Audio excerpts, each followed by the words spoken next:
that search has been made very easy. Now, as you all know, and people working the e-governance side, that when we work with large databases, then it is very difficult for us to search data, because every time you search for a person, you have to filter, you have to see through all the crores of records that are there. So what we have done is that we have partitioned the data.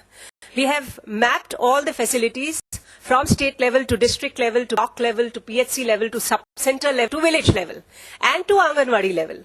And then we enter the family and the individual at the lowest level. So gradually we move, keep on partitioning the data, so the search becomes very easy. We have a very small, once I give all these parameters, we have a very small data set within which to search.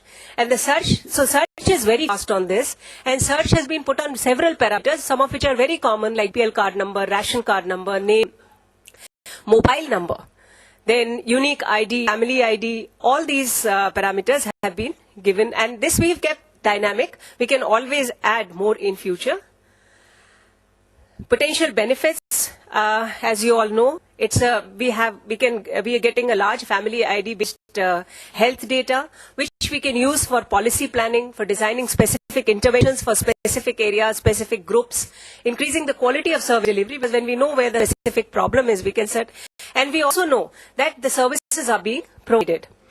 Reduction in the paperwork for field level, because they normally carry bulky registers. But with this, they just have to carry those 4-5 pages work plans, which give them the list of the beneficiaries that have services due, and then she has to fill in the services that were given. She turns it back, and the data is entered at the PHC level itself.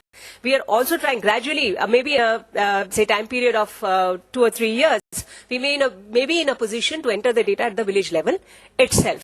But right now we do it at the PHC level. Improved inventory management and financial management, the health programs.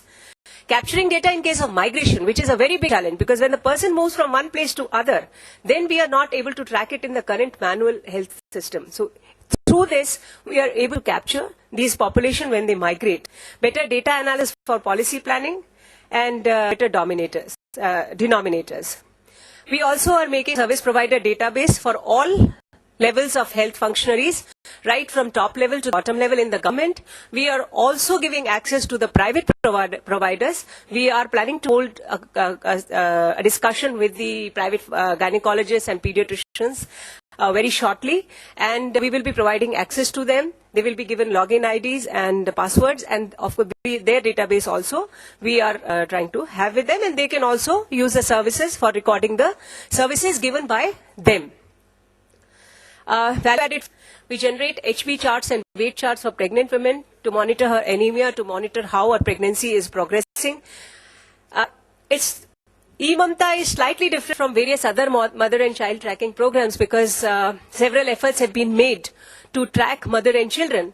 What we have done is that we have fully integrated the service delivery and reporting. We start from the family survey and we end up at the HMIS reports, which are the final reports that we use for policy planning, even that go to the GUI.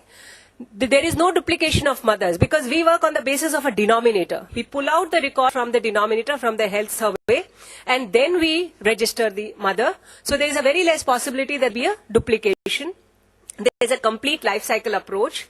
We give work plans to the service providers, which is basically the tool for imparting the services and to track the left outs, because they get a pre-printed list of the possible beneficiaries, citizen-centric features, SMS alerts, health records of an individual, they have biographies, access to private providers, convergence with nutrition and other health programs, and database of all the other service providers.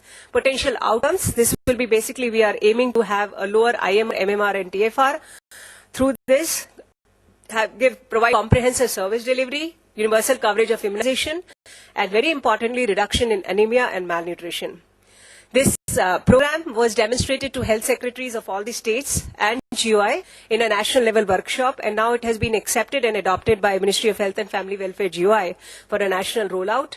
This is, and all the other states are being trained into it. This is the picture of the national level workshop that was held.